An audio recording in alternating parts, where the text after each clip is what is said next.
കർത്താവ് നിങ്ങളോടുകൂടെ, അങ്ങേ ആത്മാവോടും കൂടെ. ലൂക്കായുടെ വിശുദ്ധ സുവിശേഷത്തിൽ നിന്നുള്ള വായന.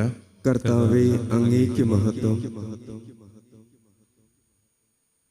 അധ്യായം 9, 51 മുതൽ 56 വരെയുള്ള തിരുവചനങ്ങൾ. തൻ്റെ ആരോഹണത്തിൻ്റെ ദിവസങ്ങൾ പൂർത്തിയായിക്കൊണ്ടിരിക്കവേ അവൻ ജെറുസലേമിലേക്ക് പോകാൻ ഉറച്ചു. അവൻ തനിക്ക് മുമ്പേ ഏതാനും ദൂതന്മാരെ അയച്ചു. അവന് വേണ്ട ഒരുക്കങ്ങൾ ചെയ്യാൻ അവർ സമരിയാക്കാരുടെ ഒരു ഗ്രാമത്തിൽ പ്രവേശിച്ചു. അവർ ജെറുസലേമിലേക്ക് പോവുകയായിരുന്നത് കൊണ്ട് അവർ അവനെ സ്വീകരിച്ചില്ല. ഇത് കണ്ടപ്പോൾ ശിഷ്യന്മാരായ യാക്കോബും യോഹന്നാനും പറഞ്ഞു, കർത്താവേ, സ്വർഗത്തിൽ നിന്നും അഗ്നി ഇറങ്ങി ഇവരെ നശിപ്പിക്കട്ടെ എന്ന് ഞങ്ങൾ പറയട്ടെയോ? അവൻ തിരിഞ്ഞ് അവരെ ശാസിച്ചു. അവർ മറ്റൊരു ഗ്രാമത്തിലേക്ക് പോയി. കർത്താവിൻ്റെ സുവിശേഷം. ക്രിസ്തുവേ, അങ്ങേക്ക് സ്തുതി.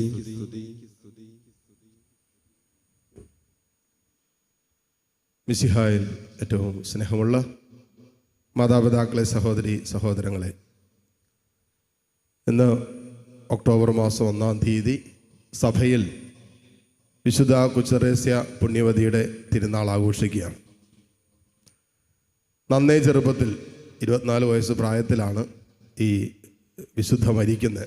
നന്നേ ചെറുപ്പത്തിൽ തന്നെ വിശുദ്ധിയുടെ പടവുകൾ കയറുകയും ജീവിതത്തെ വിശുദ്ധമായി സൂക്ഷിക്കുകയും ചെയ്ത ഒരു കൊച്ചു വിശുദ്ധയാണ് കുച്ചറേസ്യ പുണ്യവതി.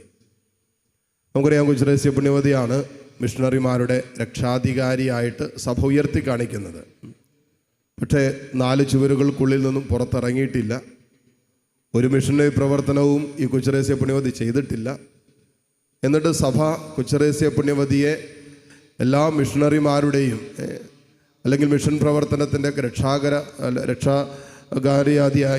അധികാരിയായിട്ട് പ്രഖ്യാപിക്കുന്നതിന് കാരണം അത്രമാത്രം മിഷനോട് ഒരു സമർപ്പണവും ആഗ്രഹവും ദാഹവും ഉണ്ടായിരുന്നു. തൻ്റെ ജീവിതകാലം മുഴുവനും 4 ചുവരുകൾക്കുള്ളിലിരുന്നു കൊണ്ട് മിഷണറി പ്രവർത്തനത്തെ പ്രാർത്ഥന കൊണ്ടും മിഷണറി പ്രവർത്തനം ചെയ്യുന്നവരെ നിരന്തരമായ പ്രാർത്ഥന കൊണ്ട് സപ്പോർട്ട് ചെയ്തുകൊണ്ടിരുന്ന ഒരു കൊച്ചു വിശുദ്ധയാണ് കുച്ചറേസ്യ പുണ്യവതി. അതുകൊണ്ടാണ് സഭ വളരെ പ്രത്യേകമായിട്ട് കുച്ചറേസ്യ പുണ്യവതിയുടെ മിഷണറിമാരുടെ രക്ഷാധികാരിയായിട്ട് ഉയർത്തിയിരിക്കുന്നത്. ഇനി ഈ കുച്ചറേസ്യ പുണ്യവതിയുടെ ജീവിതവുമായി ബന്ധപ്പെട്ട് നമ്മുടെ അനുദിന ജീവിതത്തിൽ സ്വന്തമാക്കാൻ പറ്റുന്ന ഒത്തിരിയേറെ ആത്മീയ സന്ദേശങ്ങളുണ്ട്. അത് ഹൃദയത്തിൽ സ്വീകരിക്കണം. കാരണം 24 വയസ്സിലെ വിശുദ്ധയാകാൻ പറ്റുമെങ്കിൽ ഇവിടെ ഇരിക്കുന്ന പലരും ആ പ്രായം കഴിഞ്ഞവരാണ്. നമ്മൾ ഇതിനകം വിശുദ്ധരായി തീരേണ്ടവരാണ്. കുച്ചറേസ്യ പുണ്യവതിയുടെ ജീവിതം വെച്ച് നോക്കുമ്പോൾ കുച്ചറേസ്യ പുണ്യവതി പറയുന്നൊരു കാര്യമുണ്ട്. വലിയ കാര്യങ്ങൾ ചെയ്യുന്നതിലല്ല, ചെറിയ കാര്യങ്ങൾ ഈശോയോടുള്ള അധിക സ്നേഹത്തിൽ ചെയ്യുന്നതിലാണ് വിശുദ്ധി അടങ്ങിയിരിക്കുന്നത്. നമ്മൾ വലിയ കാര്യങ്ങൾ ചെയ്യുന്നതിലാണ് നമ്മൾ സന്തോഷം കണ്ടെത്തുന്നത്. പക്ഷേ കുച്ചറേസ്യ പുണ്യവതി ചെറിയ കാര്യം, അതിപ്പോൾ വീട്ടിലുള്ള എൻ്റെ ജീവിത പങ്കാളിക്ക് 1 ഗ്ലാസ് വെള്ളം കൊടുക്കുമ്പോൾ, എൻ്റെ മക്കൾക്ക് ഭക്ഷണം പാകം ചെയ്യുമ്പോൾ, എൻ്റെ കൂടപ്പുറപ്പിന് എന്തെങ്കിലും ചെയ്തു കൊടുക്കുമ്പോൾ, എന്തുവാകട്ടെ, വളരെ നിസ്സാരമെന്ന് ഒരുപക്ഷെ ലോകം അത് അറിയണമെന്നില്ല, കാണണമെന്നില്ല, മനസ്സിലാക്കണമെന്നില്ല. അങ്ങനെ ചെയ്യുന്ന നിസ്സാര കാര്യം പോലും ഈശോയോടുള്ള വലിയ സ്നേഹത്തോടെ ചെയ്യുമ്പോൾ അത് വിശുദ്ധിയായിട്ട് മാറുമെന്നാണ് പറയുന്നത്. 15-ാം വയസ്സിൽ അല്ലെങ്കിൽ 14 വയസ്സ് പ്രായമുള്ളപ്പോൾ ഒരു സ്വർഗീയ ദർശനം ഈ വിശുദ്ധയ്ക്കുണ്ടായി. അതിനുശേഷം പൂർണ്ണമായിട്ടും തന്നെ ഈശോയ്ക്കായിട്ട് സമർപ്പിക്കുകയും 15-ാം വയസ്സിൽ കാർമലിറ്റ് സഭയിൽ ചേരാൻ ആഗ്രഹിച്ച് ചെന്നപ്പോൾ പ്രായക്കുറവിൻ്റെ പേരിൽ തിരിച്ചുവിട്ടതാണ്. എന്നിട്ടും അത്രയും തീഷ്ണത ഉണ്ടായിരുന്നുകൊണ്ട് ഒരു മിഷണറി ആകണമെന്നും ഒരു സന്യാസിനിയാകണമെന്നുള്ള അതിയായ തീഷ്ണത ഉള്ളിൽ കിടന്നതുകൊണ്ട് എന്ത് ചെയ്തു? റോമിലേക്കുള്ള ആ ഒരു തീർത്ഥാടകരുടെ കൂടെ ഈ കുച്ചറേസ്യയും പോയി. എന്തിനാണെന്നറിയാമോ? മാർപ്പാപ്പയെ കണ്ട് തൻ്റെ ആഗ്രഹം പറയാൻ വേണ്ടിയിട്ട്. 15-ാം വയസ്സിൽ ഈ കുച്ചറേസ്യ പുണ്യവതി അവൾ ഈ പിൽഗ്രിമേജിൻ്റെ കൂടെ പോയിട്ട് റോമിൽ ചെന്ന് അവിടെ ജൂബിലി ആഘോഷത്തിന് ചെന്നിട്ട് അവിടെ ചെന്ന് മാർപ്പാപ്പയെ പേഴ്സണൽ കണ്ട് തൻ്റെ ആഗ്രഹം പറഞ്ഞപ്പോൾ മാർപ്പാപ്പ പെർമിഷൻ കൊടുക്കുക 15-ാം വയസ്സിൽ ചേരാനായിട്ട്. അങ്ങനെയാണ് തിരിച്ചു വന്ന് കാർമലിറ്റ് സഭയിൽ കുച്ചറേസ്യ പുണ്യവതി ചേരുന്നത്. അപ്പോൾ അത്രമാത്രം ഈശോയെ സ്നേഹിക്കാനും ഈശോയ്ക്ക് വേണ്ടി ജീവിതം സമർപ്പിക്കാനുള്ള അതിയായ ദാഹവും തീഷ്ണതയും ഉത്സാഹമൊക്കെ നന്നേ ചെറുപ്പത്തിൽ സൂക്ഷിച്ച ഒരു വിശുദ്ധയാണ് കുച്ചറേസ്യ പുണ്യവതി. പിന്നെ അധികം കാലം ജീവിക്കണം എന്തിനാ? 6-7 വയസ്സ് പ്രായമുള്ളപ്പോൾ മിഷണറി ആകാൻ ആഗ്രഹിച്ചതാ. ചൈനയിൽ പോകാനും ആഫ്രിക്കയിൽ പോകാനൊക്കെ ആഗ്രഹിച്ച് നന്നേ ചെറുപ്പത്തിൽ 6-7 വയസ്സ് പ്രായമുള്ളപ്പോൾ ഒരു മിഷണറിയായി തീരണമെന്നുള്ള ആഗ്രഹം ഉള്ളിൽ കൊണ്ടു നടന്നവളാ. 24 വയസ്സിൽ മരിച്ചാലും കുഴപ്പമൊന്നുമില്ല. തൻ്റെ ജീവിതത്തിലുടനീളം ജീവിതം മുഴുവനും ഒരു സുവിശേഷ ജീവിതത്തിന് വേണ്ടി മാറ്റിവെക്കാനുള്ള ആഗ്രഹം ഉള്ളിലുണ്ടായിരുന്നു. മാത്രമല്ല അനേകരുടെ ആത്മീയ ജീവിതത്തെ ബലപ്പെടുത്താൻ തക്കവിധത്തിൽ, അനേകം ആത്മാക്കളെ നേടാൻ തക്കവിധത്തിൽ പ്രാർത്ഥനയിൽ നിരന്തരം സുവിശേഷ പ്രവർത്തനത്തിൽ വ്യാപരിച്ചിരുന്നവളാണ്. നീ കൊച്ചുരഹസ്യ പുണ്യവതി നമ്മളെ പഠിപ്പിക്കുന്ന ഏറ്റവും വിശിഷ്ടമായൊരു കാര്യമുണ്ട്. താൻ ജീവിച്ചിരുന്ന കാലത്ത് നമുക്കറിയാം, TV ഒക്കെ വന്നാണ് ഈ സഹോദരി മരിക്കുന്നത്. പക്ഷേ ഒത്തിരിയേറെ രോഗത്തിൻ്റെ വേദനയുടെ ഒക്കെ നടുവിൽ കൂടെയുണ്ടായിരുന്ന സഹോദര സന്യാസിനിമാരിൽ നിന്നൊക്കെ വേദന ഉണ്ടാകുന്ന സമയം ഉണ്ടായിട്ടുണ്ട്. അതിനകത്ത് ജീവചരിത്രത്തിൽ എഴുതി വെച്ചിരിക്കുന്ന ഒരു വിഷയം ഇതാണ്: ഒരു സന്യാസിനെ നിരന്തരം വേദനിപ്പിക്കുമായിരുന്നു.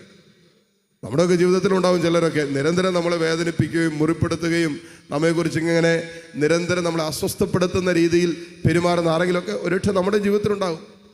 അങ്ങനെ ഒരു സഹസന്യാസിനി നിരന്തരം തന്നെ വേദനിപ്പിച്ചുകൊണ്ടിരുന്ന, തന്നെ നിരന്തരം പീഡിപ്പിച്ചുകൊണ്ടിരുന്ന, അസ്വസ്ഥപ്പെടുത്തിക്കൊണ്ടിരുന്ന ഒരു സന്യാസിനുണ്ടായിരുന്നപ്പോൾ ഈ കൊച്ചുരഹസ്യ പുണ്യവതി എടുത്ത ചില നിലപാടുകളുണ്ട്. അതാണ് നമ്മൾ സ്വീകരിക്കേണ്ടത്. ഒരു 4-5 നിലപാടുകൾ ഈ സഹോദരിയുമായിട്ടുള്ള ബന്ധത്തിലെടുത്തു. അതിനകത്ത് പറഞ്ഞു വെച്ചിരിക്കുന്നു: 1, ഈ മകളെ സൃഷ്ടിച്ചതിനെ ഓർത്ത് ദൈവത്തിന് നന്ദി പറയാൻ തുടങ്ങി. എല്ലാ ദിവസവും ചെയ്തുകൊണ്ടിരുന്ന കാര്യമാണ്. ഈ മകളെ സൃഷ്ടിച്ചതിനെ ഓർത്ത് നന്ദി പറയാൻ തുടങ്ങി. 1. 2,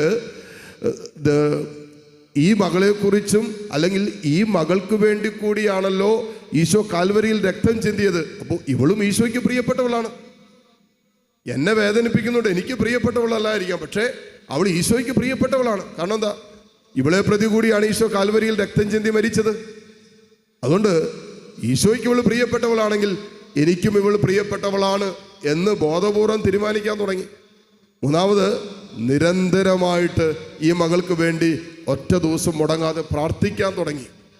നമുക്ക് ക്ഷമിക്കാൻ പറ്റാത്തൊരു സാഹചര്യം വരുമ്പോൾ, അങ്ങനൊരു വ്യക്തി നമ്മുടെ ജീവിതത്തിലുള്ളപ്പോൾ അവരുമായി ഏറ്റവും എളുപ്പത്തിൽ ആ മേഖലയിൽ വിശുദ്ധീകരിക്കപ്പെടാൻ നമ്മൾ ചെയ്യേണ്ടത് നിരന്തരം നമ്മെ വേദനിപ്പിച്ചവർക്ക് വേണ്ടി പ്രാർത്ഥിക്കുക. നമ്മൾ പ്രാർത്ഥിക്കാൻ തുടങ്ങുമ്പോൾ ഓട്ടോമാറ്റിക്കായിട്ട് ആത്മാവ് നമ്മളിൽ പ്രവർത്തിക്കാൻ തുടങ്ങും. അപ്പോൾ നമുക്ക് ക്ഷമിക്കാൻ പറ്റും. അല്ലാതെ നമ്മൾ ആ വ്യക്തിക്ക് വേണ്ടി പ്രാർത്ഥിക്കാതിരുന്ന് എത്ര കണ്ട് നമ്മൾ ക്ഷമിക്കാൻ ശ്രമിച്ചാലും ഒരുപക്ഷെ അത് സാധ്യമാകണമെന്നില്ല. പക്ഷേ നമ്മളവർക്ക് വേണ്ടി ഇന്നു മുതൽ പ്രാർത്ഥിക്കാൻ തുടങ്ങുവാണ്.